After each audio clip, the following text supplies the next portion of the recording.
ஓம் சாய்ராம். சாய் அன்பர்களுக்கு என் அன்பு வணக்கங்கள். இந்த நாள் இனி நாளாக அமைய வாழ்த்துக்கள். சாய்பாபாவின் சத்திய வாக்கு. என்னையே நம்பியிருக்கும் என் பக்தர்களுக்கு எப்போதும் நான் பாதுகாப்பாக இருப்பேன். உங்களுடைய எல்லா விஷயங்கள்லையும் நான் எப்பவும் இருக்கிறேங்கிறத மட்டும் மறந்துடாதீங்க. ஆசைகள் தான் ஒருவனுடைய அழிவுக்கு காரணம். அதனால ஆசையே படாதன்னு நான் சொல்ல மாட்டேன். தேவையான விஷயங்களுக்கு ஆசைப்படு. தேவையற்றவைகளை நீ உனக்கு பெரிய பாரமாக சுமையாக ஏற்றுக்கொள்ளாதே. அதனால தான் ஆசையற்று இரு அப்படின்னு சொல்றது. தேவைக்கு மீறி நாம ஆசைப்படும் போதுதான் நம்மள வாழ்க்கையில தேவையில்லாத விஷயங்கள்ல அது புகுத்துது. நிறைய ஆசைகள் இருந்தா அதுக்காக நிறைய விஷயங்களை நாம செய்ய வேண்டி இருக்கும். அதுக்கு நமக்கு நிறைய தேவைகள் பெருகிக்கொண்டே போகும். அளவற்ற விஷயங்கள் நம் வாழ்க்கையில் நுழையும் போது நிச்சயமாக நிம்மதியை இழக்க நேரிடும். இதெல்லாம் எதனால நினைக்கிறீங்க? நாம தேவைக்கு மீறி ஆசைப்படும் போதுதான். முதல்ல நமக்குள்ள இருக்கக்கூடிய உணர்வுகளை நம்முடைய கட்டுப்பாட்டுக்குள் வைத்து கொள்ள வேண்டும்.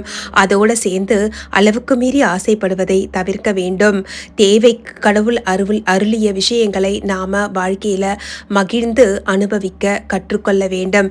இவ்வாறாக நாம் இருக்கும்போது நமக்கு சங்கடங்கள் என்பது வராம இருக்காது. வந்தாலும் அதை நாம தாண்டி போகக்கூடிய பக்குவம் நம்ம கிட்ட இருக்கும். எந்த விஷயம் எப்போ நடக்கணும்னு இருக்கோ அது எப்போவோ கடவுளால தீர்மானம் செய்யப்பட்டு விட்டது. ஆனா நாம தான் தீர்மானம் பண்ணறோம்னு நினைச்சுக்கிட்டு ஒரு விஷயத்த நாம நினைச்ச உடனேயே நடக்கணும்னு சொல்லி பிரயத்தனமா நிக்கிறோம். அது நடக்காத போது நாம நமக்குள்ளேயே விரக்திய வர வச்சுக்கிறோம். இதுக்கெல்லாம் காரணம் என்ன? நான் தான் அப்படின்னு சொல்லி நாம எண்ணக்கூடிய எண்ணம் மட்டும்தான். நான் அப்படிங்கிற ஒரு விஷயம் நம்மை அழிவு பாதைக்கு அழைத்து செல்லும். அனைத்தும் கடவுள் அருள் என்று நமக்கு கிடைக்கக்கூடிய வெற்றியையும் சரி, நமக்கு கிடைக்கக்கூடிய தோல்வியையும் சரி கடவுள் பாதத்துல சமர்ப்பிச்சுட்டு அனைத்துக்கும் நீதான் காரணம் கடவுளேன்னு சொல்லி நாம நம்மளுடைய கடமையை செஞ்சுக்கிட்டே வரணும். அதுக்காக செய்யற விஷயங்கள் எல்லாத்தையும் தப்பா செஞ்சுட்டு இதுக்கும் கடவுள் தான் காரணம்னு சொன்னா யாராலையும் உன்னை காப்பாற்ற முடியாது. ஏன் உன்னை படைச்ச கடவுளால கூட காப்பாற்ற முடியாது. கடவுள் எல்லா மனிதர்களையும் படைக்கும் போது அறிவோடவும் ஆற்றலோடவும் தான் படைச்சிருக்கிறாரு.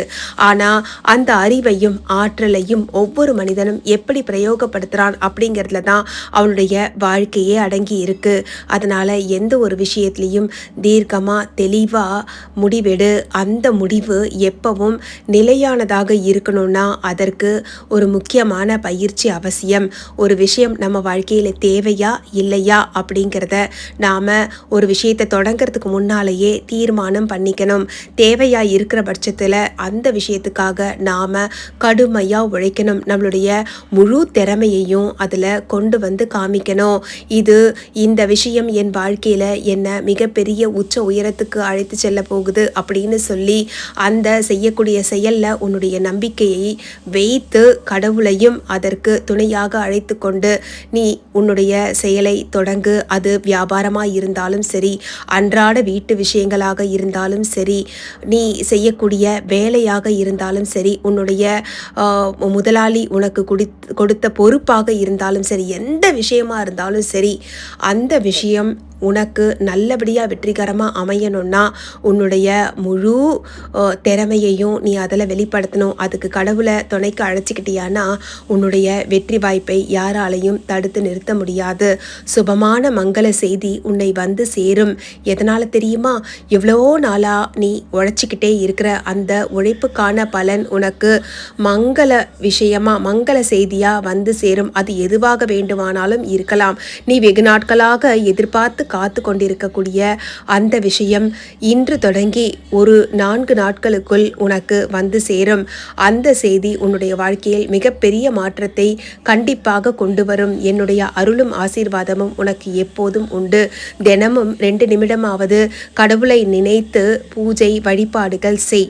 இது ஒன்றும் பெரிய கஷ்டமான விஷயம் இல்லை. உன்னால முடிஞ்சா ஒரு மலரை கடவுளுக்கு சமர்ப்பணம் செய்துவிட்டு ஒரு தீபத்தை ஏற்றி வைத்து உனக்கு பிடித்த பகவன் நாமத்தை அருட்கொடை. முருகான்னு சொன்னாலும் சரி, ராமான்னு சொன்னாலும் சரி, கிருஷ்ணான்னு சொன்னாலும் சரி, ஓம் நம சிவாயன்னு சொன்னாலும் சரி, ஏதாவது ஒரு நாமத்தை பிடிச்சுக்கிட்டு 2 நிமிஷம், இந்த 2 நிமிஷம் உன்னுடைய வாழ்க்கையில் மிகப்பெரிய மாற்றத்தை கண்டிப்பாக கொண்டு வந்து சேர்க்கும் என்பதில் சிறிதளவும் ஐயம் வேண்டாம். இதோடு சேர்த்து ஏழை எளிய மக்களுக்கு உதவி செய்.